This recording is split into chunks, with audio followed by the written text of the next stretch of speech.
বন্ধুরা, গ্রীষ্মের প্রচণ্ড দাবদাহের পর অবশেষে বর্ষার জন্য আমরা অপেক্ষা করে আছি। আর এই বর্ষার সঙ্গে যে বিষয়টির ঘনিষ্ঠ সম্পর্ক রয়েছে সেই বিষয়টি হলো অম্বুবাচী। বলা হয় অম্বুবাচীর প্রবৃত্তির সঙ্গে সঙ্গে এই ধরিত্রীতে বর্ষা নেমে আসে। কি এই অম্বুবাচী, কেন এই অম্বুবাচী পালন করা হয়, কারাই বা এই অম্বুবাচী পালন করে থাকেন এবং সনাতন ধর্মে এই অম্বুবাচীকে কেন এত গুরুত্ব প্রদান করা হয়েছে। সর্বোপরি এই বছর অর্থাৎ 2026 সাল বা 1433 বঙ্গাব্দে অম্বুবাচী কখন শুরু, অর্থাৎ অম্বুবাচীর প্রবৃত্তি কখন শুরু হচ্ছে আর অম্বুবাচী কখন ছাড়ছে, এই সমস্ত বিষয়ের উপর আজ এই ভিডিওতে আপনাদের সঙ্গে আমি বিস্তারিত আলোচনা করব। পাশাপাশি এই ভিডিওতে আমি আপনাদের জানাবো যে অম্বুবাচীতে কোন কোন কার্য নিষিদ্ধ এবং কোন কোন কার্য অবশ্যই করণীয়। আশা করি শ্রোতা বন্ধুরা এই ভিডিওটি আপনাকে সমৃদ্ধ করবে, তাই ভিডিওটি শেষ পর্যন্ত মনোযোগ সহকারে দেখুন এবং সম্পূর্ণ ভিডিওটি দেখার পর যদি আপনাদের ভালো লাগে তবেই একটি লাইক করবেন। বন্ধুরা, হিন্দু ধর্মের একটি অত্যন্ত গুরুত্বপূর্ণ বাৎসরিক উৎসব হলো এই অম্বুবাচী। বিভিন্ন ভাষায় এর বিভিন্ন নাম আছে। কেউ কেউ অম্বুবাচী বলেন তো কেউ কেউ অমাবতীও বলে থাকেন, আবার কেউ কেউ রজ উৎসবও বলে থাকেন। সনাতন ধর্মে এই পৃথিবীকে মাতা হিসেবে বিবেচনা করা হয়েছে। পবিত্র বেদেও এই পৃথিবীকে ধরিত্রী মাতা বলা হয়। আমরা সকলেই এই পৃথিবী মাতার সন্তান। অম্বুবাচী রীতির পিছনেও রয়েছে পৃথিবী যে আমাদের মা, এই দৃঢ় বিশ্বাস। নতুন বর্ষা শুরুর প্রারম্ভে পৃথিবী যখন প্রথমবার জলসিক্ত হয়ে ওঠে তখন তাকে ঋতুমতী নারী রূপে গণ্য করার সনাতন সংস্কারে এই অম্বুবাচী উৎসব পালন করা হয়ে থাকে। ঋতুর ঠিক পরবর্তী দিনগুলি যেমন নারী পক্ষে সন্তান ধারণের জন্য আদর্শ, ঠিক তেমনি অম্বুবাচীর পরবর্তী সময়টাই ফসল ফলানোর জন্য সব থেকে উপযুক্ত বলে গণ্য করা হয়ে থাকে।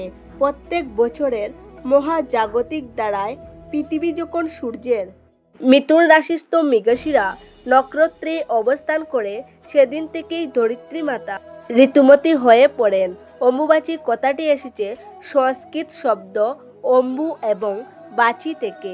অম্বু শব্দের অর্থ হলো জল এবং বাচী শব্দের অর্থ হলো বৃদ্ধি। অর্থাৎ বুঝতেই পারছেন, গ্রীষ্মের প্রচণ্ড দাবদাহের পর যখন বর্ষার আগমনে ধরিত্রী সিক্ত হয়ে ওঠে এবং নবরূপে বীজ ধারণের যোগ্য হয়, সেই সময়কেই বলা হয় অম্বুবাচী।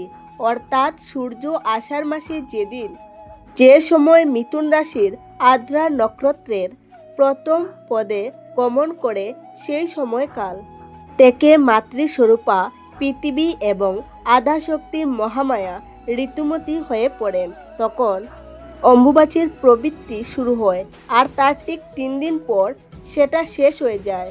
তখন তাকে বলা হয় অম্বুবাচীর নিবৃত্তি।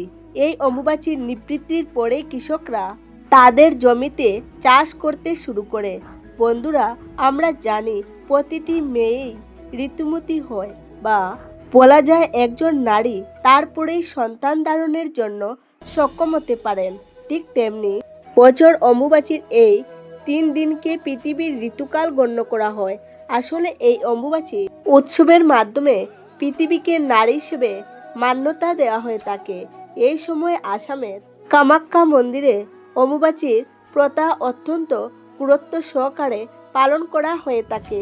অম্বুবাচীর সময়ে নীলাচল পর্বতের উপর কামাখ্যা মন্দিরে লক্ষ লক্ষ ভক্ত এবং দর্শনার্থী জমায়েত হন। তবে অম্বুবাচী চলাকালীন সময়ে দেবীর মন্দির বন্ধ করে দেওয়া হয়। অম্বুবাচীর নিবৃত্তির পর দেবীর দর্শনের সুযোগ আসে। বন্ধুরা, এই বিষয়টি নিশ্চয়ই আপনি জানেন যে শাস্ত্র মতে ঋতুকালে পূজা অর্চনা বা যে কোনো মাঙ্গলিক কার্য করা থেকে বিরত থাকতে বলা হয়। আর এই অম্বুবাচী বা অমাবতীর এই 3 দিন ধরিত্রী মাতাকে রজস্বলার নারী হিসেবে গণ্য করা হয়ে থাকে। তাই এই সময়ে বেশ কিছু নিষেধাজ্ঞা এবং নিয়ম পালনের কথা বলা হয়। সেই সবই আপনাদের বলবো। তবে তার আগে জেনে নেব অর্থাৎ 2026 সালে অম্বুবাচীর প্রবৃত্তি এবং নিবৃত্তি কখন হচ্ছে। অম্বুবাচীর প্রবৃত্তি শুরু হবে আগামী 7ই আষাঢ় বা 22শে জুন সোমবার রাত্রি 9টা বেজে 10 ঘটিকা থেকে। অর্থাৎ এই বছর দেবীর অম্বুবাচী যাত্রা শুরু হবে রাত্রি বেলা এবং এই অম্বুবাচী নিবৃত্তি হবে আগামী 11ই আষাঢ় বা 26শে জুন শুক্রবার সকাল 9টা 33 মিনিটে। ফলে প্রকৃতিতে বর্ষার পূর্ণ আগমন আষাঢ় মাসের সোমবার দিন অম্বুবাচী প্রবৃত্তির সঙ্গে সঙ্গে শুরু হয়ে যাবে। শ্রোতা বন্ধুরা, অম্বুবাচীর এই সময়কাল অত্যন্ত গুরুত্বপূর্ণ বলে বিবেচিত হয়।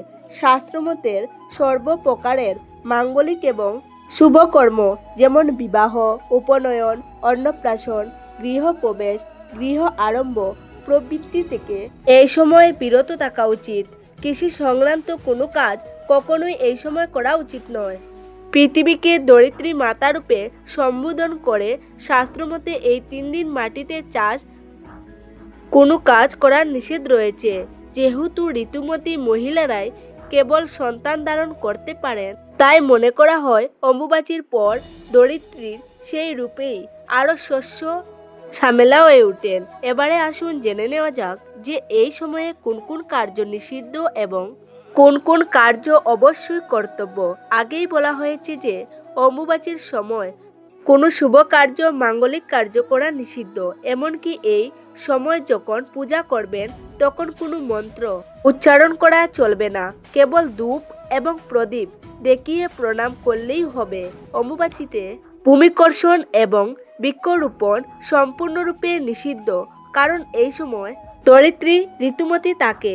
এই সময় গৃহের বা মন্দিরের বিভিন্ন মাতৃদেবীকে যেমন কালী, দুর্গা, জগদ্ধাত্রী, বিপদতারিণী, মা শীতলা বা মা চণ্ডীর মূর্তি যদি আপনার বাড়িতে থাকে তাহলে তাকে অবশ্যই লাল রঙের কাপড় দিয়ে ঢেকে রাখতে হবে। এমনকি আপনি যদি মঙ্গল ঘট প্রতিষ্ঠা করে থাকেন তাকেও লাল কাপড় দিয়ে ঢেকে রাখতে হবে। অম্বুবাচী চলাকালীন সময়ে তুলসী গাছের গুড়াকে মাটি দিয়ে উঁচু করে রাখতে হবে।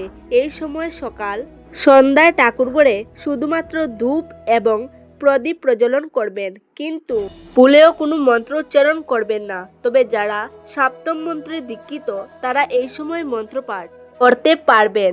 অম্বুবাচীর সময় গুরুর পূজা করা চলবে। গুরু যদি নারী হন অথবা গুরু মা হন তাহলেও তার পূজা করা চলবে এবং এই সময় গুরু প্রদত্ত মন্ত্র জপ করতেও পারবেন। মনে করা হয় সতী দেবীর দেহের 51 খণ্ডের মধ্যে বিশেষ খণ্ডগর্ভ এবং যোনির অংশ পড়েছিল কামাখ্যায়। তারপর থেকে সতীপীঠের অন্যতম হল অসমের এই কামাখ্যা মন্দির। এটি সাধনার অন্যতম পীঠস্থান। প্রচলিত বিশ্বাস অনুযায়ী ঋতুকালে মেয়েরা নাকি অশুচি থাকেন, আর তাই মনে করা হয় এই সময় ধরিত্রী মাতা স্বয়ং অশুচি থাকেন। আর এই কারণের জন্যই এই 3 দিনে ব্রহ্মচারী, সাধু সন্ন্যাসী, যোগী পুরুষ এবং বিধবা মহিলারা অশুচি ধরিত্রীর উপর আগুনের রান্না করা কোনো খাবার গ্রহণ করেন না। শুধুমাত্র ফল এবং মিষ্টান্নকেই তাদের এই 3 দিন কাটাতে হয়। পৌরাণিক সময় থেকে এখনো পর্যন্ত বিভিন্ন পরিবারের বয়স্ক বিধবা মহিলারা এই 3 দিনের অম্বুবাচী পালন করে থাকেন। 3 দিন পর সেই 3 দিনের ব্যবহৃত জামা কাপড়, বিছানা, চাদর সবকিছু ধুয়ে পরিষ্কার করেন। শুধুমাত্র কামাখ্যাতেই নয়, অম্বুবাচী পালন করা হয় প্রত্যেকটি মন্দিরে এবং গৃহস্থ বাড়িতে। আর সেই কারণেই মাতৃশক্তির প্রতিমা বা ছবিকে লাল কাপড় দিয়ে ঢেকে রাখার রীতি রয়েছে। এছাড়া অম্বুবাচীতে সর্প ভয় নিবারণের জন্য আমদুধ সেবন করার কথা বলা হয়। এই সময় আম ও দুধ খেলে 1 বছর আর কোনো সর্প ভয় থাকে না। অম্বুবাচীর প্রবৃত্তির দিন মধ্যরাতে কাঙ্ক্ষিত ফল লাভের জন্য মনে মনে জানান দেবী কামাখ্যাকে। এতে আপনার মনস্কামনা পূর্ণ হবে। প্রিয় শ্রোতা বন্ধুরা, পরিশেষে আপনাকে একটা কথাই বলবো, এই সমস্ত নিয়ম এবং আচারের মূল উদ্দেশ্য হলো ধরিত্রীকে মাতা হিসেবে গণ্য করা এবং আমরা সকলেই এই ধরিত্রী মাতার সন্তান। তিনি হলেন আদিশক্তি রূপ। তাকে সুন্দর ও পরিচ্ছন্ন রাখার দায়িত্ব আমাদের। আশা করি শ্রোতা বন্ধুরা এই ভিডিওটি থেকে আপনি অম্বুবাচী সম্বন্ধে কিছু তথ্য জানতে পেরেছেন। যদি ভিডিওটি ভালো লাগে তাহলে অবশ্যই একটি লাইক করে দেবেন। সবাই ভালো থাকুন, সুস্থ থাকুন। দেখা হবে নতুন একটি ভিডিওতে। নমস্কার, ধন্যবাদ।